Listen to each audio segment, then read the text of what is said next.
I see you, Dylan. I see you, Dylan. Can you hear me? Yep. Okay. Just stay on the line 1 minute. I will introduce. I'll go live. I'll, I'll put you in the background. Just stay on the line. Thank you.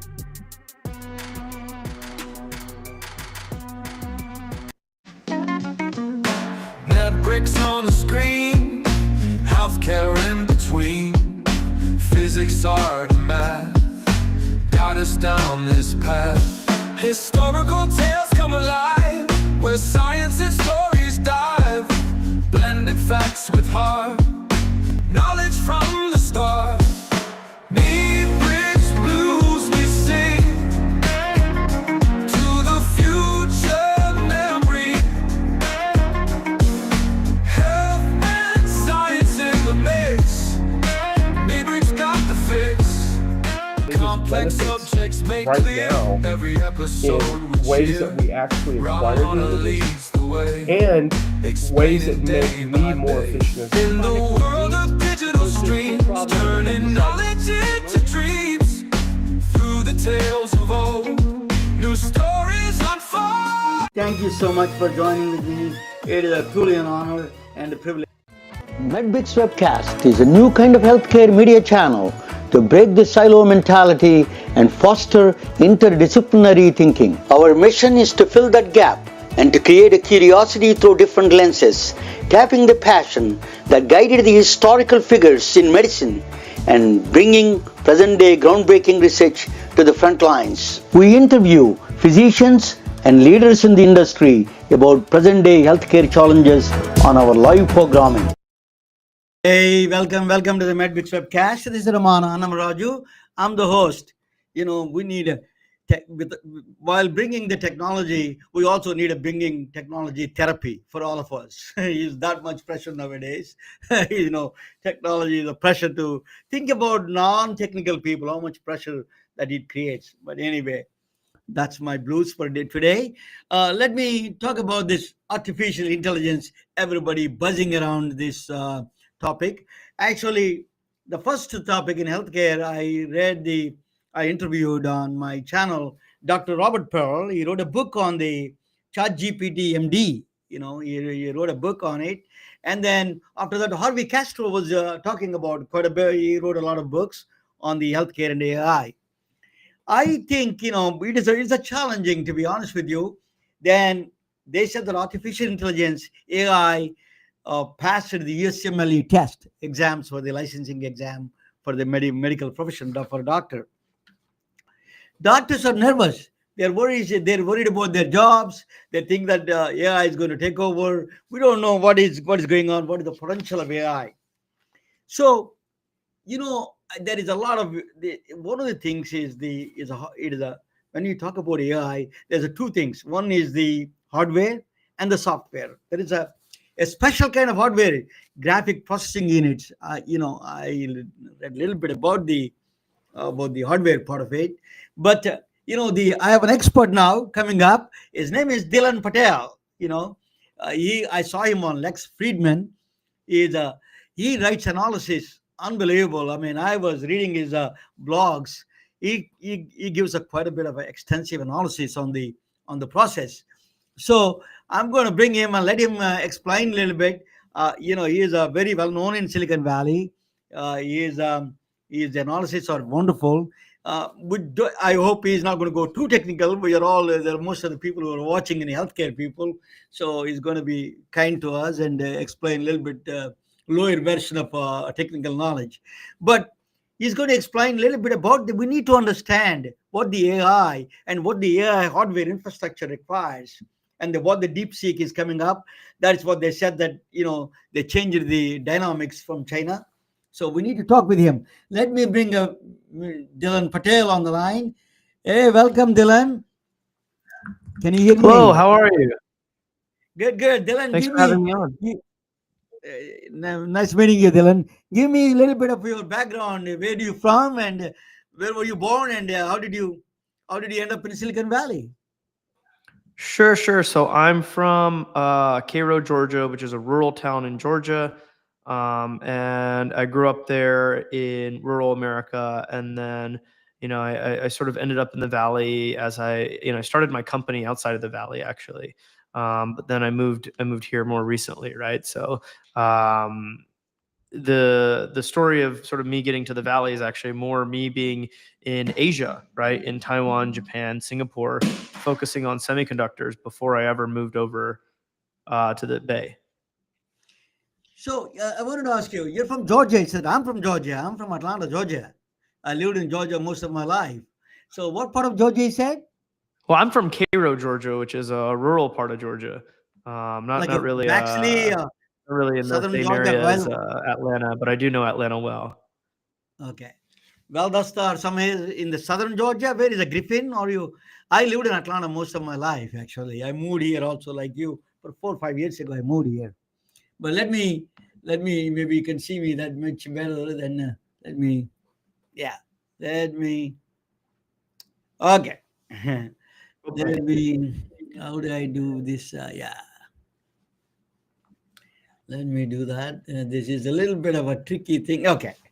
So Dylan, Yeah. so you came, you then you studied in Georgia. You studied computer science, or where did you go to school? Georgia Tech. Yeah, I went to school in Georgia, and then I graduated in 2018, and I worked in quant risk for a few years before I started my company, which focuses on the semiconductor industry. So let us talk about a little bit about the infrastructure for the AI. Doctors don't know much about it, but it give us a little bit about the infrastructure, what it requires. We are hearing a lot of different conflicts. Some of them are say we need a multi-billion, $500 billion investment required, and then China came out with a DeepSeek with a very $5 million investment. So what is this confusion? Is it really what is the a little bit give us a rundown on the infrastructure side of the AI? Sure. So I think the interesting thing on the infrastructure side for AI is really around just how pervasive it is, right? When we look at power consumption by state, right, something pretty simple.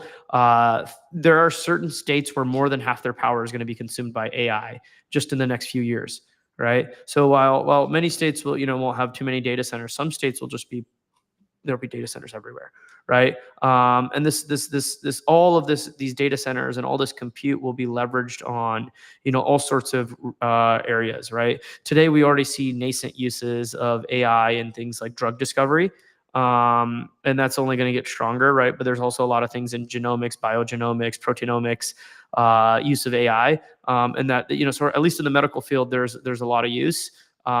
Starting to come up. Obviously, it's a little bit slower because of regulatory reasons, but in areas like software development, AI's use is dramatic, right? And so when we look at the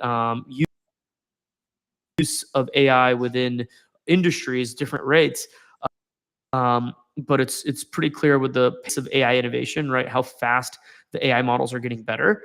People are going to be able to use them to solve problems faster, more efficiently, and deliver better lives for people. So Dylan, everybody talks about GPU, graphic processing unit. Tell us what is the role of a graphic processing unit? Why is it so important? NVIDIA manufactures them. Tell us a little bit about that. Why that is so important? And then Google calls it different name, Tensor TPU. Tell us a little bit about that.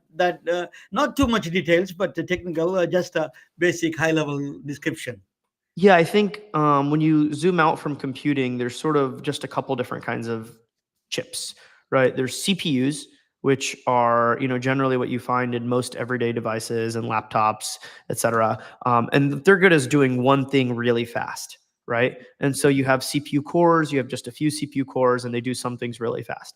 GPUs or graphics processing units are exactly the opposite, right? They're actually quite slow at doing individual tasks, but they're really, really good at doing very parallel tasks, right? So graphics processing units were invented to draw the pixels on your screen, right? Turn them on or off, make them yellow, make them red, make them green. Which colors do you want to show? How many do you want to show to make it so you can see pretty pictures or play video games or render some radiology thing, right? These are all like graphics processing tasks. And so AI happened to, just so happened to be developed on GPUs initially. Right. Initially, CPUs were so expensive.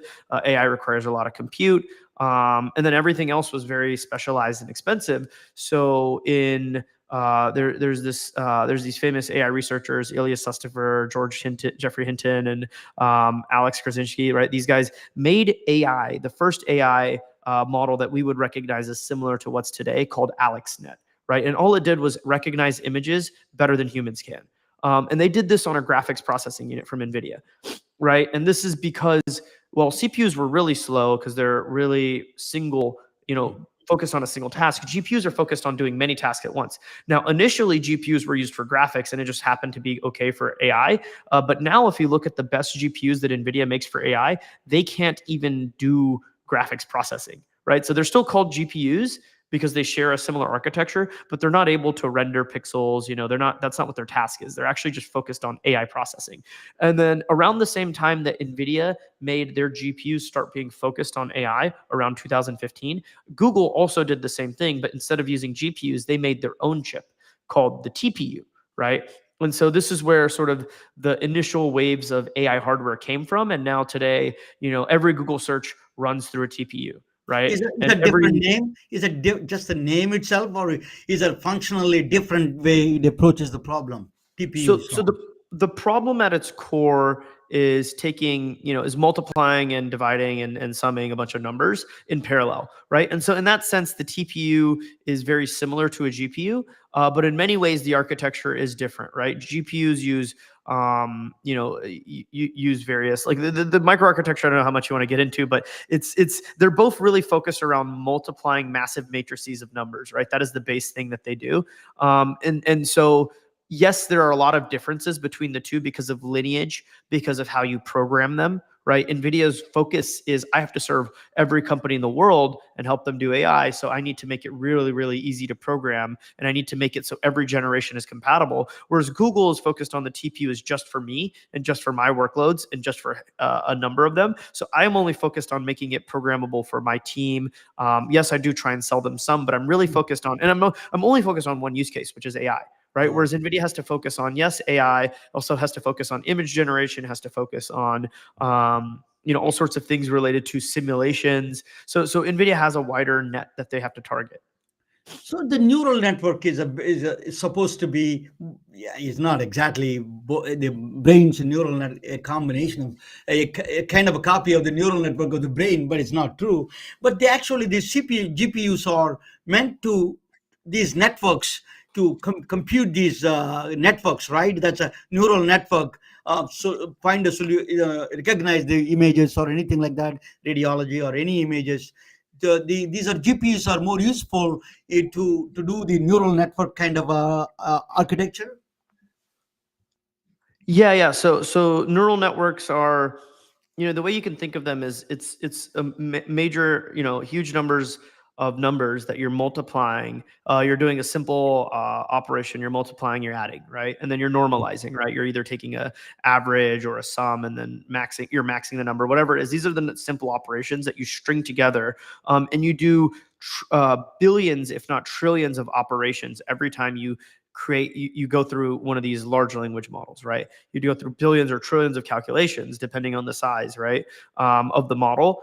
And then it generates a piece of text, right? And that piece of text is, if you've watched any of these AI models, they generate them in sequence, right? They don't just give you the whole thing. They give you, just a small pieces of a word, and it slowly streams out, right? So if you go to ChatGPT, that's what it is. Every single time it's outputting a little piece of text that's going through the full model, right? And so there are trillions and trillions of calculations needed to just make simple statements like the sky is blue, right? Because, if you ask what color is the sky and it says the sky is blue, it takes trillions of calculations to calculate this because you're going through the model many times. And so that's why these parallel processing units are very useful, is because in the model, every parameter, or you could think of it simply like neuron, needs to be multiplied, right? I'm trying to simplify, and so there's some complexity lost, but each of these neurons basically has to have multiple operations associated with it, and they can be done in parallel. And so that's why GPUs are really useful, but also why TPUs are useful for it, and why CPUs are not good at it. Yeah. The training data, a lot of AIs are depend on a lot of training data. So the training data, the GPUs are fundamental to the training data, and the architecture of the transformer network they call neural network, for example, is that the GPUs are fundamental to the Is that right? If I understand you correctly, that these are the GPUs are fundamental to the training data. Yeah, so it's interesting. These large language models are trained on two types of data.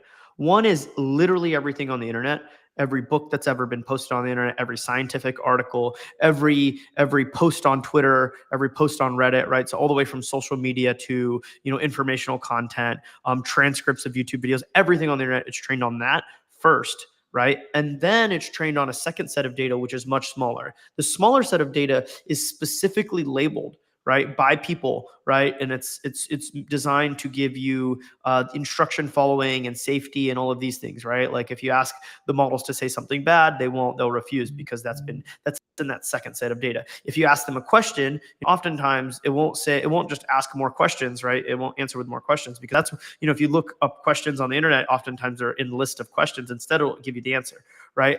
And so this is like some features that are trained into a specific set of data. And when you look at specific applications, right, this is where AI can fall on its face, right? Because you have the entire internet, and everyone knows the internet has every opinion you could ever want, right? You could have pro X, pro Y, anti X, anti Y, anything, politics or food, right? A discussion about what the best bread is, right? There's going to be so many discussions about stuff on the internet.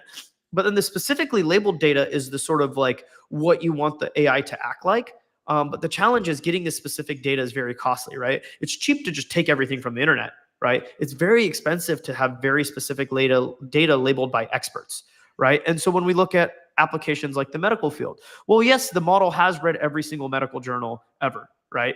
That's awesome, right? And so it generally knows enough to be dangerous, but sometimes it's inaccurate because it doesn't actually have, notes, the notes from the doctor's visit, right? It doesn't have all these other details that you would want to have. And it's never been presented with these sorts of things because this data is all hidden away under HIPAA and all these other things. And there's no doctors writing like, hey, here's the symptoms, here's the meeting, here's the notes, here's the issue and how it was solved. This isn't in the training data set, right? This isn't in the specific small set of data, right? And likewise, you take a radiology exam and it's like, well, actually models are getting pretty good at radiology because there are some data sets where people have paid for radiologists to look at, the readings and then say what's wrong, right? And so data models are getting somewhat good at that. So it's all about where the data is too, right? So that's another aspect of these. The doctor, before the pandemic, there was a lot of talk about AI. That Sundar Pichai AI, Google said that we can predict the flu season 3 months in advance. So, in fact, they could not even predict the pandemic, which is a storm and killed 8 million people. So there is a lot of skepticism among the medical community about the AI's prediction.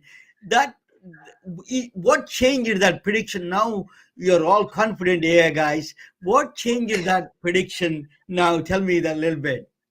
Yeah, so I think it's, I do want to note, right, it's hard to get the data for the medical field. And so models are generally going to lag in capabilities for medical versus other fields, right? I think that's just, then this is something that I think if we can get the data out there, if we could get every single medical note ever, right, from every doctor that's been digitized and every EMR, and train on it, I bet these models would get a lot better, but we're not able to, right? So just to be clear, because this is like privacy concerns, right?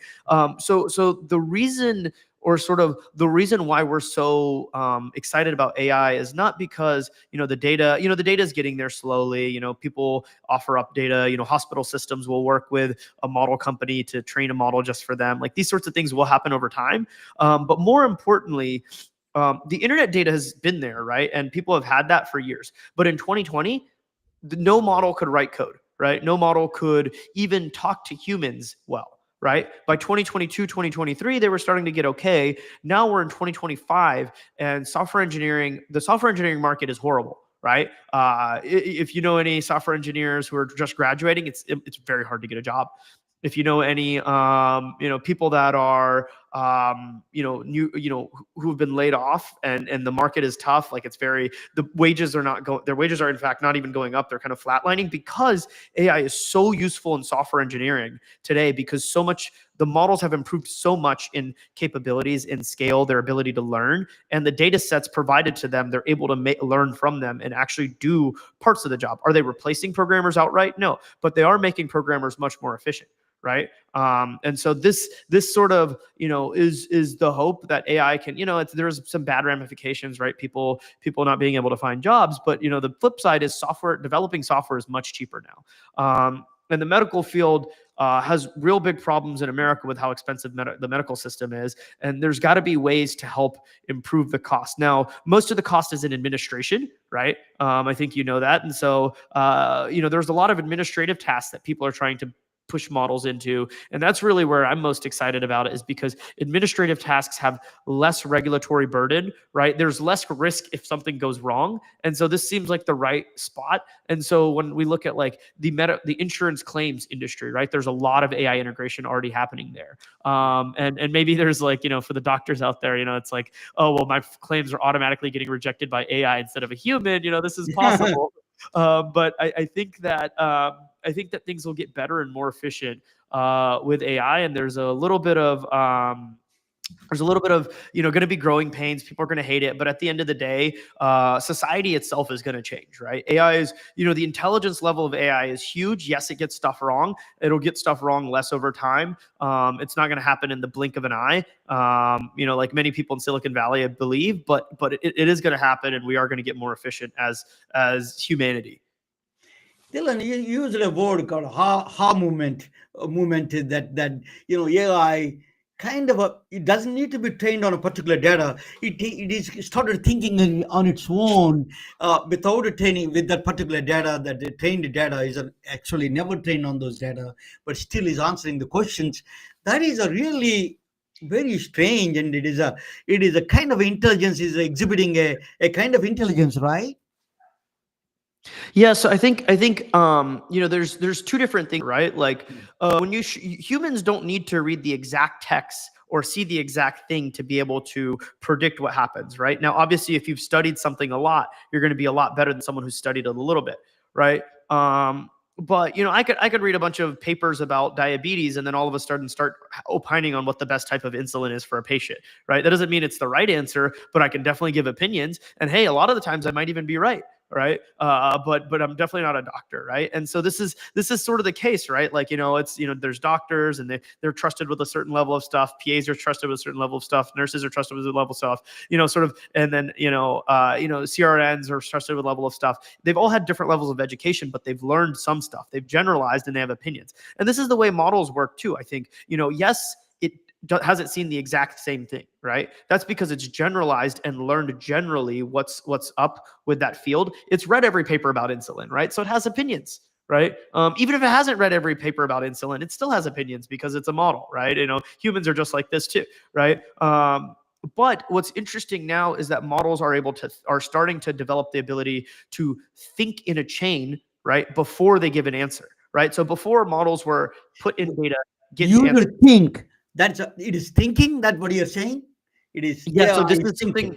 this is something that's been developed in the last 6 months that's been really exciting for software and math. It hasn't made its way to the medical field yet, but it's something that's been really exciting in software and math. Basically, college level math tests were initially 4% for before this innovation was happened, to now they're scoring 70-80%, the best leading edge models, right? And this has just happened in 6 months. And the same applies to various certain coding tasks. The same applies to, And so this feature, or this ability for models to not just do input data, give answer, but instead input data, think on its own for a period of time, and then give an answer, has been tremendously powerful in increasing the capabilities of models over the last 6 months. And sort of this is something that it's called reasoning, right? What the industry calls reasoning. This is a huge capability that's been very helpful for math and coding, and the hope is that this can be extended to many domains, not just math and coding. You think it's eventually threaten the jobs of the doctors, because that reasoning is one of the most important ones? What do you think of that in your view? I think job loss for doctors is not going to happen anytime soon, right? I think it is a lot of assistance, right? Like, hey, yes, if the doctor makes a prescription or decides what drug to give, great. And the pharmacist is going to check if there's any drug interactions, but also let's have the model also check, right? Or the model's like, hey, I think this may be an interaction that's bad, and the pharmacist goes and like really looks into it, right? Or the radiologist reads the graph, but then also the model does, and then like they feed off of each other, right? I think most of, especially in the medical field, the stakes are too high, right? But if this technology can make doctors more efficient, nurses more efficient, or the administration more efficient, then the healthcare that a doctor can provide to a community can grow. The quality will be better, but also the amount of healthcare they can provide can be better, right? So I don't think it's going to be a job loss thing, and definitely, right, like we have a shortage, right? Especially in like rural America. I know my brother graduated sort of, and he got his job offers in rural America were like twice the pay of in nice cities. Of course, he decided to live in a nice city. His wife is also a doctor, but like it's like this is a real crisis, right? The town I grew up in, there's a crisis for doctors and nurses, and likewise in many other parts of America. And so I think this efficiency gain is necessary, especially with healthcare ballooning in cost as a percentage of GDP, right? It needs to be bent, right? Especially as people age and the amount of healthcare needed is going to soar, and all these other factors. It's definitely something that's really needed. Otherwise, we may not be able to give everyone the healthcare they deserve or need. Yeah, it may not definitely, because AI is a complex system. Biological processes are a complex system. Two complex systems could be unpredictable results can come. So we need a doctor to be present up there. So isn't there is no danger to their jobs at this time at least. But I think regulation also helps, right? No one's going to replace a doctor. I think admin staff who are like filing claims, and for example, I mentioned like rejecting the prescription that the doctor prescribed, right? Or going back and forth 10 times, or these sorts of things that are a lot of burden and cost on the system. Inputting data and all these things. I think these AI can help a lot and reduce cost. And maybe there's some job loss there, but there's definitely, I don't think that we as a society will allow AIs to just make our healthcare decisions, right? Just like we as a society in America won't allow the government to like say what we can and cannot do with our bodies, right? This is just the sort of society we live in. Yeah. Insurance company main function is risk analysis. So AI? Do you think one day AI can do that risk analysis and eliminate all these middlemen? There's administrative costs, huge administrative costs in the healthcare system.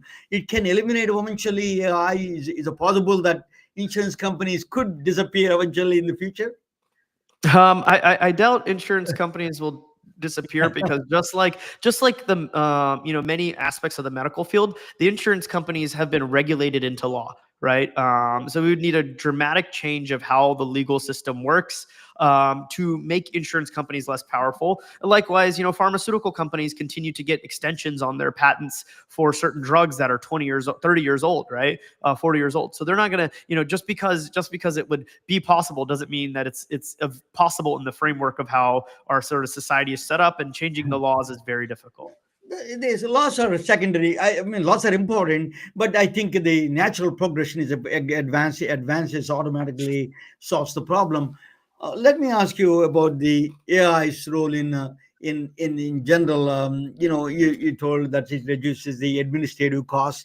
It reduces a lot of costs, but the one of the costs that we have to encounter is a $500 billion they're asking. That is a cost that eventually going to the consumer, right? While China, you wrote a very nice column about China coming with a DeepSeek with a lot less price. So tell us a little bit, where is this war between these AI companies? Yeah, so there's two different aspects here. One is making models at a certain level cheaper, right? And so that's always going to happen, right? If we go back to the models from GPT-3, right, which is the last generation AI model that OpenAI, or sort of like 2 generations ago, maybe even, right? GPT-3 it cost $60 for the million output, and over time that kept reducing, right? OpenAI released new models, Anthropic released new models, Google released new models, Meta released new models, right? And then now it is 1200x cheaper for the same output, right? Same quality of AI model. So DeepSeek did a similar thing, right? Over time, OpenAI had GPT-4, then they had 4.0, 4 Turbo. Meta released Llama 405B, and then Llama 70B 3.3, right? Like all these different models came out and kept reducing the cost, but then DeepSeek came out with a model that was cheaper as well. And so now DeepSeek's model is something like 400 to 600x cheaper than the original GPT-4. But this is the progression you get because of the advancement, right? That's one way to look at it is, existing capabilities get cheaper. But as useful as GPT-4 is, it can't do medical tasks, right? Just like that, DeepSeek cannot do medical tasks. And there's many other areas where it just can't do the task, right? And so the one area is making a model cheaper. The other is making the model better, right? And so both of these things are things that people do, right? One is focusing research. It's just, okay, making models better means I can either make a bigger, better model, or B, I can make the same quality model, but cheaper, right? And that's the sort of things that are pulling here, right? And so, yes, if you only care about GPT-4 level model, which is enough to help your kids cheat in school or whatever, great. But if you want a model that can actually help you automate software engineering or automate parts of the claims administration stack, or help you automate all sorts of other functions throughout society, right? Help you do legal stuff, right? All of this stuff, you need the models to be a lot better. And so, hey, why do I need to spend there's the announcements of Stargate, $500 billion. That is all coming from, hey, we believe that the models continue to get better and better and better if we spend more money, if we keep doing research. And because of that, we're going to commit to this, right? People are going to invest. Most of the investments aren't from the public market. They're from private companies. But, of course, one day the models will come out, and those models will hopefully generate enough economic value that they pay for those clusters, that $500 billion of data centers that people are building. Let us talk about regulations and guardrails a little bit. That somebody can sit down in the Timbuktu or somewhere in southern Georgia, can come down in the garage and ask a protein to produce a deadly virus, a virus that you cannot defend. How do we protect these kind of bad actors from doing those bad things? Yeah, so I think all these negatives, whether it's making a virus or posting misinformation online, this has always existed, and we have to have defense mechanisms, right? And it turns out that AIs are really good at defense mechanisms too, right?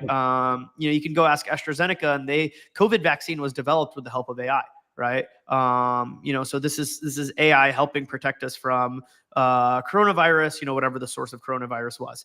But also, like, going into the future, there's misinformation online. It used to be that Meta had to hire hundreds and thousands of people to sift through posts that got reported to see if it needed to be removed or not. Now they have AI systems that remove posts that have nudity and child things and like violence. Like, they just automatically remove it through AI. And so this is sort of, the hope is that you can build AI systems that are defensive, not just offensive, right? And this has been the case always, right? There have always been hackers, and yet I have never had money stolen from my bank account, despite the fact that hackers exist, and most people haven't, right? Because there are defense mechanisms that are humongous investments by the banks to prevent this sort of fraud from happening, right? Now, fraud still happens some, but that's but most of it doesn't happen, right? So it's all about using AI as defense.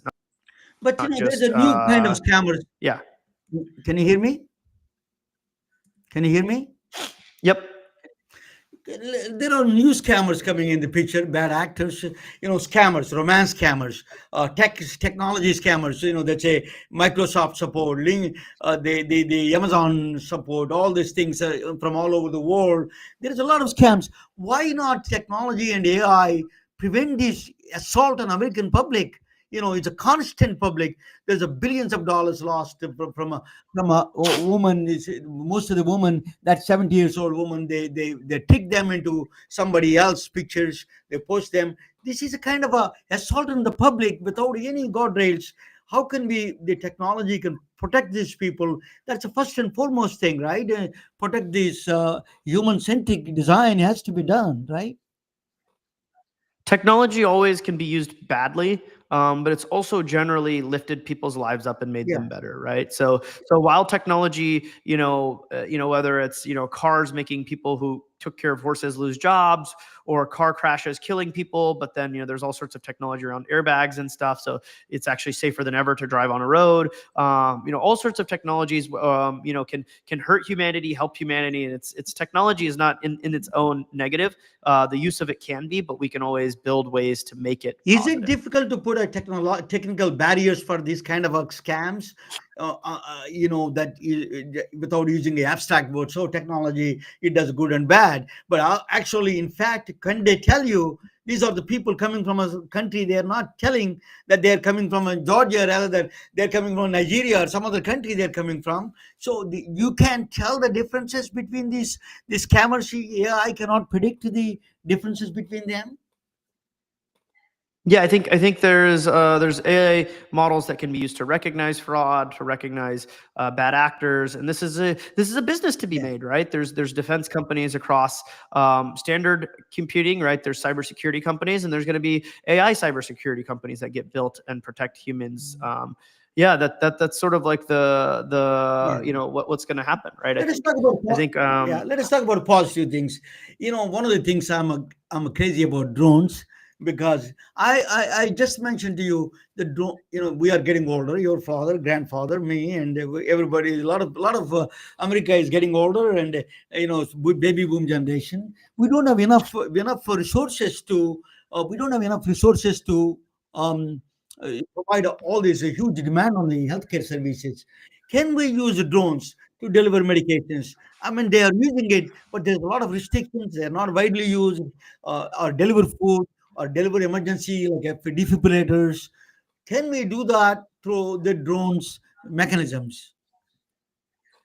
Yeah, definitely. I think you can see this in Rwanda. There's some really cool drone delivery for blood and collection of blood and things like that. So, and for drugs, I think technology could be used to improve drug delivery, reduce cost, and make it more accessible for everyone.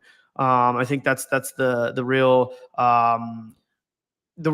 moral of the story here. Yeah. I do unfortunately, have to Yeah, go. Thank you so much for your yeah. time. But But let me ask you a yeah, final this question. is, I think we should leave it on the optimist note of Yeah, like, let yeah, us talk about optimism. technology and Yeah, AI is, AI can do. What are the things to AI can do healthcare?